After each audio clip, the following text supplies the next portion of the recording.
welcome and thanks for tuning in to the Victorian Aboriginal News Van Talks podcast. I'm your host, Charles Parkiner.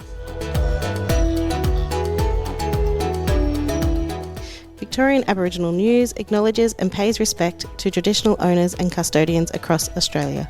We acknowledge the elders who have gone before, those who currently lead their communities, and those who will follow in years and generations to come.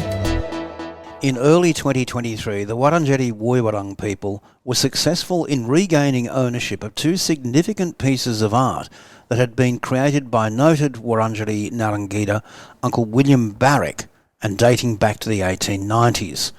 Uncle William, who began painting only in his 60s, is famous also for being in attendance when, as a young boy in 1835, he witnessed the signing of a document that is known infamously as the Batman Treaty. For this episode, we visited the State Library of Victoria in Melbourne, where an event was held to commemorate the return of these two significant pieces of art to the Wurundjeri people. We're now joined by Wurundjeri elder Uncle Ron Jones, who was instrumental in bringing these pieces back to the Wurundjeri people and also to the people of Australia. Uncle Ron, thanks for joining us on the podcast today. It's a great pleasure to be here. Unc, you were instrumental in this, and I know that we've had a chat before, and while you're happy about this, you're actually disappointed that there's not an opportunity to bring back more art pieces, and we'll get to that in a minute. But tell us a bit about the auction itself, because it must have been a heart-pounding time. Paint us a bit of a picture. Look, it was probably a month before the auction was due to happen. My daughter, Karen, rang me and said, Dad, there's some of William Barak's artefacts in auction. So she Googled Sotheby's and she came across the catalogue. So there's a fair bit of Victorian artefactual material over there, but we didn't read right through. Yeah. William Barak's. We only read through William Barak's. Two items was the painting of women in the corroboree or the ceremony? In the corroboree. Well, yep. I'd say corroboree back in them days. Yeah. Ceremony, right? Yeah. It was the men that did the corroboree and the women did their dancing. So when I think back and then the shield, I thought, no, we've got to do something about it. This has got to be brought back home. This is our culture. This is our history. Now, you've already been through situations like this before. Most famously, I think, in 2016, when one of the most significant pieces of all, which was, I think, just called Ceremony, or referred to loosely as the Bible for the Wurundjeri people, was lost. Because it was taken from Victoria up to New South Wales and sold. That's right. Now, what had happened, back in them days, like me and my wife, we used to do a lot of antique auctions for glassware, and now and again an Aboriginal artefact would crop up. So I purchased them just to come back to an Aboriginal person. That's the way I looked at it back in them days. Now, what had happened, that one that you were just talking about, when that was in Balham's auction, Grocon give us $500,000 because that image that they put on their building was incorrect. So we wanted them to change that image, and they said it was going to cost millions of dollars. But this painting, in the meantime, had come up through Boeham's, and they said, well, we will give you $500,000 to bring that painting or see if you can win it. So what happened, that auction went ahead. Now, the interim CEO at the time, I said, well, put me in charge of the auction. So I've done quite a few different antique auctions, so I know how to handle it, right? And lo and behold, she wouldn't do it, and she wouldn't fly me up to Sydney. So it went ahead. They said, we're going to have someone up there that's going to do the auction for you. I don't know what happened, but they blew it. Yeah. And that got lost to someone in New South Wales, or we don't exactly know, because they won't tell us who was the person that purchased it. It's gone into private hands. But what happened, a couple of days prior to that auction, it was brought down to Melbourne here to put on show. So I rang AV. Now, as far as I'm concerned, Aboriginal Affairs at the time should have went and confiscated that. It had been returned you've mentioned to me before about this, It was returned back to Victoria. So to me, it was still an Aboriginal artefact. It's Aboriginal culture. And there was legislation at the time. At the time. It couldn't be sold if it were in Victoria. That's right. Yeah. So that's what they do under this legislation. once they take it out of Victoria, and a lot of auction houses do this, they'll sell it interstate. So when they've got Victorian artefactual material, they'll move it from state to state. So that's how they beat it. But if it's a Victorian artefact, you must have a permit to be sold in auction. So we do have a lot of people, and they know by the old artefactual material. Now, same as on eBay, the amount of stuff that's been sold of our materials on eBay. I can imagine. And Aboriginal Affairs still, again, the state government won't do anything with eBay. There's artefacts, there's stone axes, there's shields that go on sale every day of the week. But tell us about this particular auction in particular. Now, you were put in charge of it. This was yours. Uncle Ron's auction, essentially. Tell us about the event itself and how it felt when you finally got that winning bid in there. How can I put it this way? A month before the auction, there was 2 mudlarks that come to me. So the 2 mudlarks that were flying around me in the park is my mother's spirits, that I believe, right? Every time something goes on, if there's a bit of trouble or a bit of happiness, them mudlarks will fly around me. I don't know where they come from. So a bit of an omen for you, Unc. That's right. So that's why I look at it.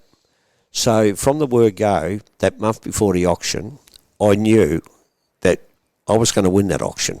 So I thought, but we know we're going to win this auction, but where are we going to get the money from? Because you raised around about 117 or something like that, I think, was it? Yeah, 117. Yeah. Plus we'd had 55,000 left over from the previous auction that people had. That was the 2016 event, yep. Plus we had the 400 and some odd thousand left out of the GrowCom money. So we had about 600,000, and the state government come in 7 o'clock that night, just the day before the auction, and Danny Pearson told Gabriel Williams, the money's sitting here. So we finished up with nearly 2 million. So I knew that was any amount to win it. But on the same token, that type of William Barak's painting had never been seen before in America. So I knew it wouldn't reach $1 million. So that was one thing up my sleeve. The fact that, but if it would have been a dot painting, anything from up the top end, it would have brought big money. But so how much did it cost in the end to get the 2 pieces? Oh, look, it cost probably $5,600,000 Australian dollars, I think. Right. And just to win that and bring it back home, I've had 2 great experiences in my life, but that was the best experience. The first experience was going back in 1972 when I helped set up the first medical centre with all them beautiful people that are passed on now. But this here is something different. To bring something like that back home, that belongs to your bloodline as well. It's and just so you like, are a descendant, I think. Is it great-great-granduncle? Is that right, Yep. William Barak? Yeah. So what do these pieces mean to the Wurundjeri people themselves from a cultural perspective? It's like the land that was stolen from us. It was like his artefacts were stolen. We've got them back. Yeah. We know it cost us. William Barak and his uncles and his predecessors, that was all our land, like all Aboriginal people land. How many Aboriginal people own Australia today? Yeah. Right? So, but we had to fight. Now, this Simon de Pury, chap that had this in his hands, he's a wealthy, very multi-millionaire that lives in Monaco.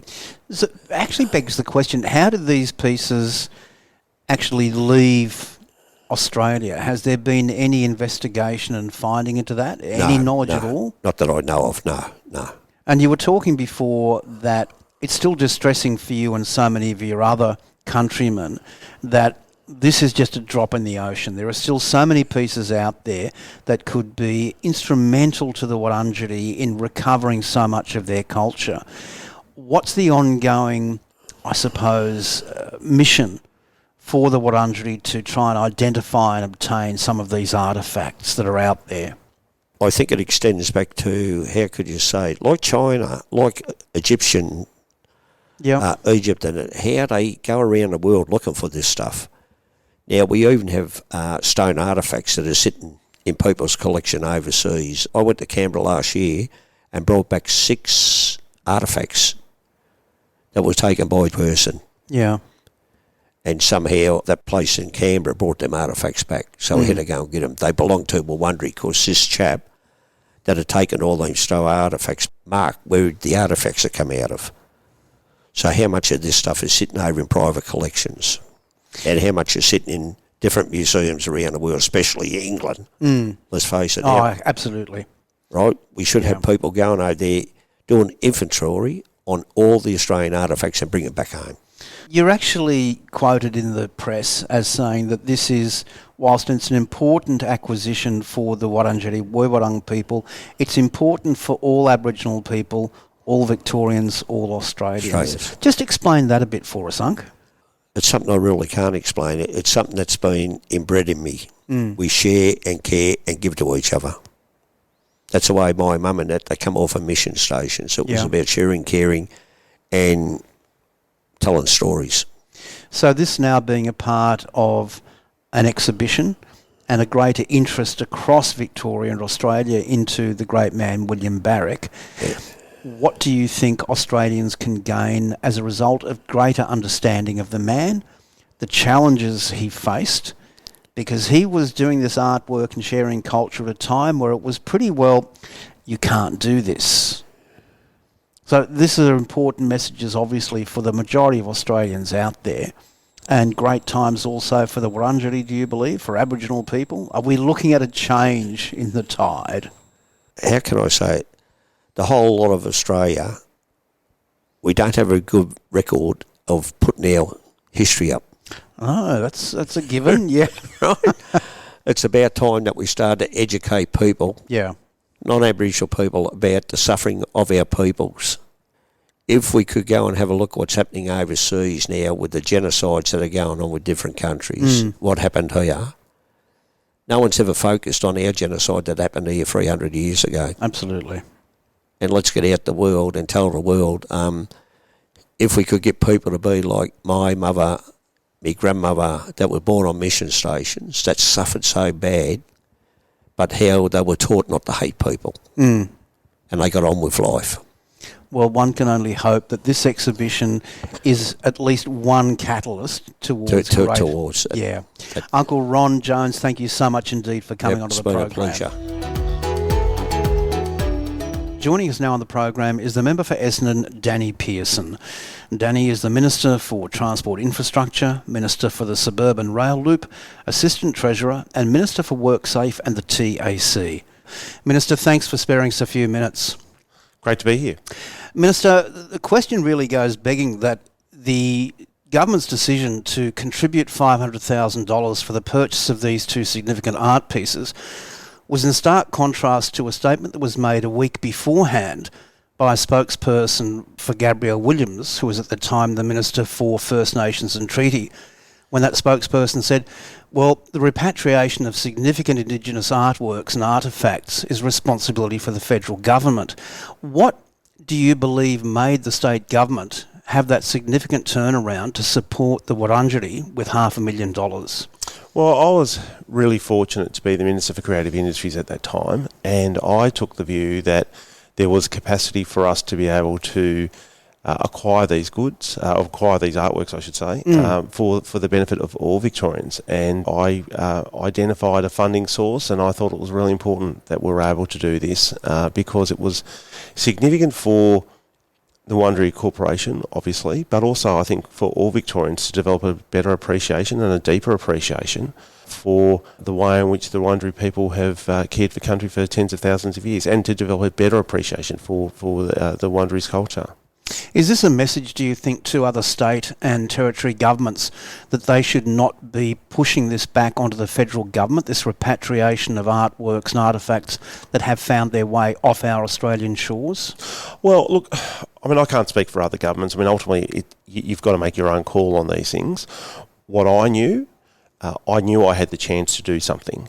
And what I also knew was if I didn't take that chance, and if these works were lost or ended up in a private collection, it would be a matter for a lot of regret for me. And I just didn't want that. I had the opportunity, I pursued it, and it was the right thing to do. And it's something I'm incredibly proud of. And I feel, today I feel very happy. I'm in a happy space because you see these works and you see the way in which they've been created between the Wurundjeri Corporation and the State Library. and to know that this is something that generations of Victorians will continue to enjoy and experience is something very special to me. Let's be really frank. Do you believe that there's a possibility that it's opened up a bit of a floodgate or a potential, not necessarily a floodgate, but set a precedent for other traditional owner groups around Victoria to come to the state government and say, well, look, you did it for one traditional owner group, now it's time to help us, and it could be the Gunnar Kurnai or the Wurundjeri. Is there that potential? Oh, it could be, and I mean, I think that the government would look at these matters on a case-by-case basis.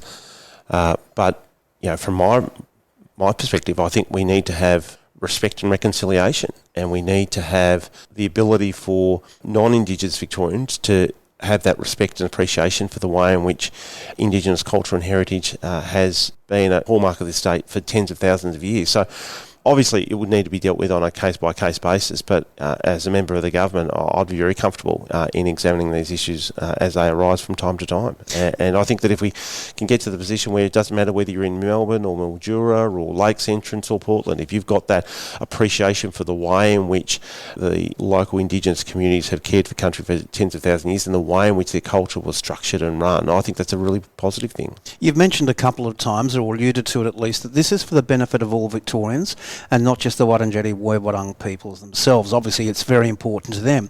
What benefits and advantages do you see that this sort of acquisition and the display of these pieces can have to Victoria and to Victorians in general?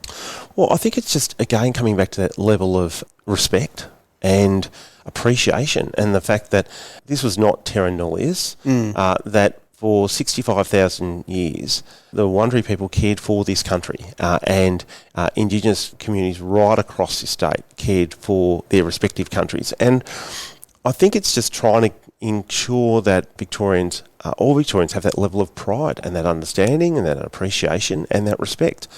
You know, I think in terms of, we're all good at learning about the kings and queens of England. We're all good about, you know, understanding the American War of Independence or the French Revolution. This should be seen as just a natural extension of the way in which Victoria was cared for, and the way in which the community looked after this country and their culture. And, you know, I think developing that level of appreciation amongst Victorians, of all Victorians, I think is going to be really important going forward. Minister, thank you for your time. Thank you for yours. Our third guest on today's special episode of Van Talks, coming to you from the State Library of Victoria, is Wurundjeri woman Brooke Wandin, educator, language worker, and in her own rights, highly accomplished artist. Brooke, thanks for joining us on the podcast today. Lungojin, thank you. Brooke, you've been a happy person ever since I saw you this morning. Today really is a day that fills you full of a lot of joy, doesn't it? 100%.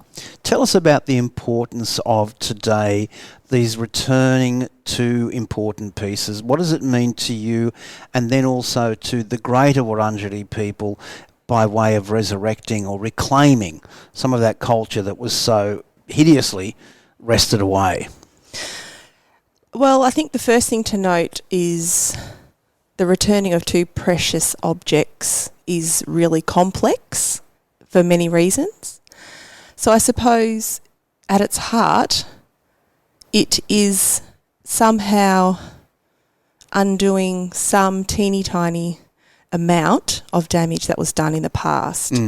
So for Barak's work to come home, it is a day that we can celebrate. It's a day that we can stand tall.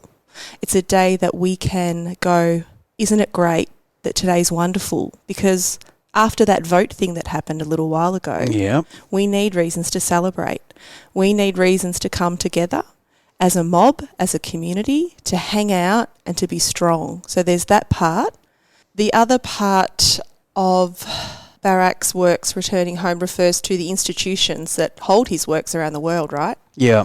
So we have Barak, the legend, you know, the civil rights hero, The Narangita, the man, the human who created all these works, which are exquisite cultural repositories, which aren't objects. They're actually extensions of him and his perspectives and his energy that have travelled around the world, and they're coming back. So I look at it like as they've gone away from country, their power has diminished, but G, on their return, has the power intensified from those works and, you know, literally from him.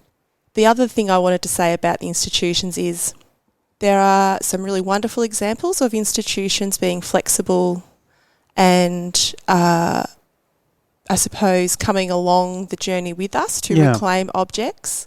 But unfortunately, there are times when, you know, we as blackfellas come up against institutions that move the goalposts. We have to jump through hoops to access our own cultural materials. It doesn't matter if it's an ancestor, like physical human remains. It doesn't matter if it's a short or long text in our precious languages. It doesn't matter if it's a wooden object or a painting or a goddamn feather. Yeah. We, as humans, are entitled to access those things. We should be able to care for those things and love them the way our ancestors did. What can be done, though? Because the reality is that there are money-hungry people and institutions around the world that are going to hold on to a lot of these artefacts. As Uncle Ron was saying, so many of artefacts have found their ways overseas. What do you really believe can be done by the run-of-the-mill Victorian and Australian to try and achieve some sort of balance at least? How long have you got? I think, you know, it's a very standard kind of answer, but at the root of everything, every single human that lives in Australia is on blackfella country. Yeah. That they should be learning about, you know, the stories of the land where they live, work and play. Full stop. Every human should do that. For example, when I go overseas, I try to really be strong and tap into who are the original people of the country where I travel. That's just respect, right? That's just being a good human. That's the base. The next level is, speaking from personal experience, I feel like a different person. I did a fellowship here at the State Library in 2022. Mm-hmm. My project was called Wurundjeri, to gather and find language. My teeny tiny scope was to find materials that relate to Woiwurrung in the collection. Good Lord. Yeah, it was like just a really small project. But what I found happened was, yes, I found language. Yes, I've learnt more language and I have been sharing that with my family.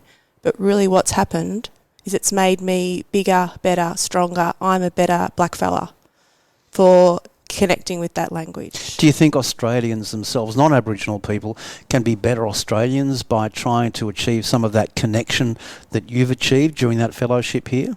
Ooh, okay. Ooh. I feel like I can answer a few different ways here. First and foremost, I want to be able to create space and hold space for blackfellas to feel awesome, first and foremost. Of course. So important.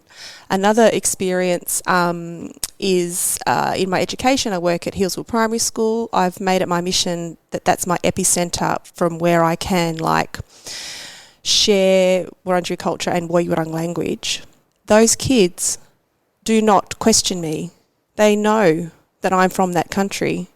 They know that my family have been there since time began, and they just understand that. And then they say, yeah, all right, Brooke, let's go outside and play. So for me, I am really focused on holding space for blackfellas first and foremost. And my second kind of methodology in sharing culture and language is through children. And it's not to dismiss older people. It's just for me, that gives me the greatest joy of children responding to me in the most articulate and beautiful ways that they get our ancient culture. And but you're not talking about Aboriginal children. You're talking about children, Australian children of all heritages. Correct. What does it benefit them and what will it benefit the country in years to come? Ooh, well, I'm sneaky because you can never deny the child, right? You teach the adorable 4-year-old, you teach the wise 10-year-old, and they'll go home and tell mum and dad. Yeah. Children who go to school at Hillsville Primary School should know about Corrandirk.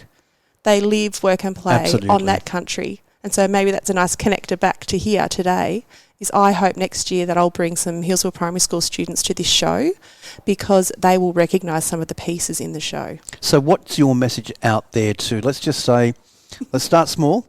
Let's go to the Melburnians out there now. What's the message you've got out there to Melburnians in relationship to this particular show that's happening at the State Library of Victoria? We wish I had the camera on. The look on your face then was pure gold. Oh, I've got so much to say. Number one is get your butts here. Just please come and see the show. Please tell your friends. So this show is gorgeous because you can know the human, the man, Barak. You can know the artwork. You can be interested in art. You can be interested in language. You can be interested in woodworking, actually. You can come and have a look at the glorious shield. Yeah. The second thing I really want to say to Melburnians, every time you go to the MCG and you sit in a circle, I want you to know that you are participating in a modern version of an ancient tradition of sitting in a circle on ceremonial country. That's what I would like Melburnians to know. And let's go further afield. What about Victorians? What? Oh, okay, here we go. Just because I've got the microphone, I want Victorians to know that across Victoria there are 44 different language groups. Yeah. That we are a complex and diverse and gorgeous mob. And we are all doing our best at the moment to pump ourselves up, keep ourselves strong, and manage the expectation of being able to hold the cultural load for everybody in Victoria too. And I want people to know that and understand that that is an absolute privilege, but it can be really exhausting too.